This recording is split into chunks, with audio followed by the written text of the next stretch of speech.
Баршаңызға қайырлы күн достар, каналыма қош келдіңіздер. Сіздермен Қаламқас. Бүгін сіздерге керемет, жылдам, өте дәмді болып шығатын творожный пирогтың рецептімен бөлісемін. Ол творожный пирогтың ерекшелігі жеміс жидектерден жасалынады. Мен малина қолданамын. Осы пирогқа қажетті заттардың барлығын осы видеоның астында описание бөліміне қалдыратын боламын. Алдымен ыдысымызға майымызды саламыз, сары майымызды, үстіне ұнымызды електен өткізіп саламыз. Ұнымыз бен майымызды осылай қолымыздың көмегімен жақсылап араластырып аламыз. Яғни крошка жасаймыз, екеуін жақсылап араластырып. Майымыздың қатты болғаны дұрыс.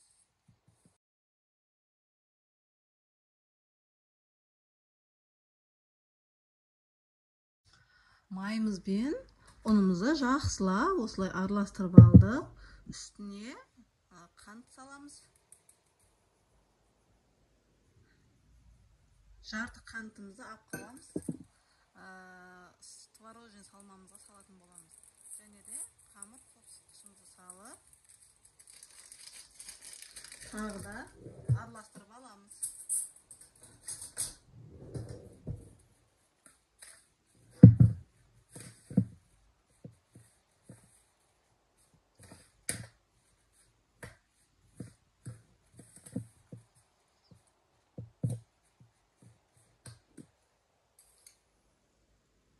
Қантым кішкене аз болып қалды.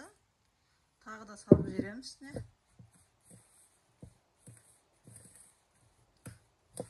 Мінекей жақсылап араластырып алдық. Енді формамызды дайындаймыз. Менде 22-лік форма, осылай астына пергамент қағазын төсеп, крошкаларымызды саламыз.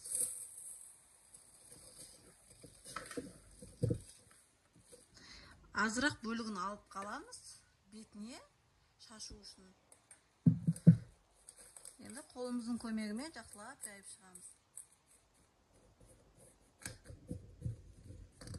Шеттен кішкене бортик істейміз, себебі творожный салмамыз ағып кетпеу үшін. Осылай видеода көріп тұрғандарыңыздай шеттетін осылай формаға келтіріп аламыз.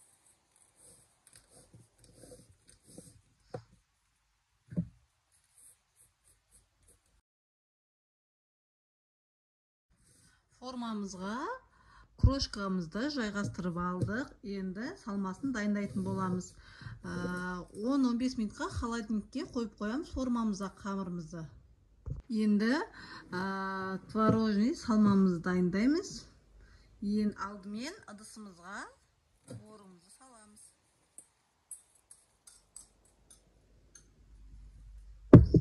Үстіне қантымызды саламыз. 2 жұмыртқамызды салып, 2 ас қасық қаймақ саламыз.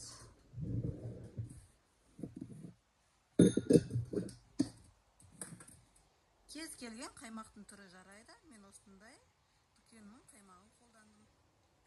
2 ас қасық толтырып саламыз.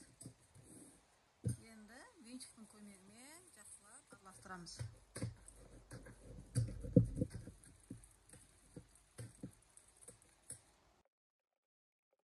Творожный массамызды дайындап алдық. Жақсылап венчиктің көмегімен араластырып, енді формамызды алып, яғни холодильниктегі формаға жасалынған қамырымызды алдық. Үстіне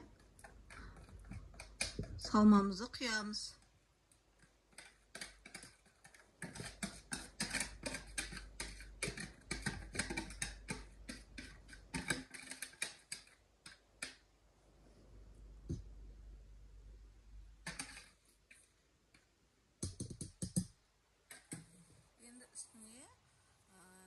Үстіне жеміс жидектерімді саламыз. Яғни мен малина қолдандым. Сіздер смородина, клубника, қатырылған жемістерді қолдануға болады. Кез келген. Осылай салып шығамыз барлығын. Бетіне малинамызды салып шықтық. Енді қалған крошкаларымызды бетіне салып шығамыз.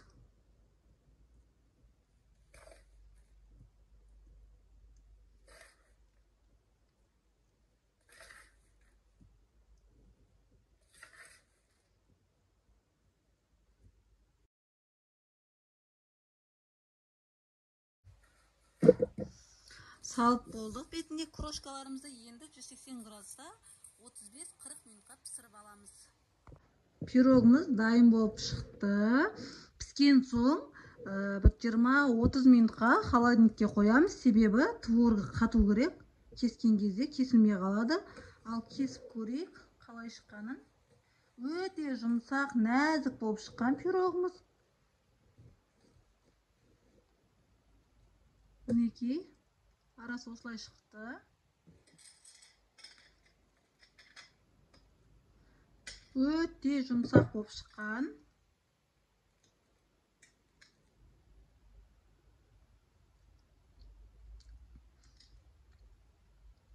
Сіздер де жасап көріңіздер.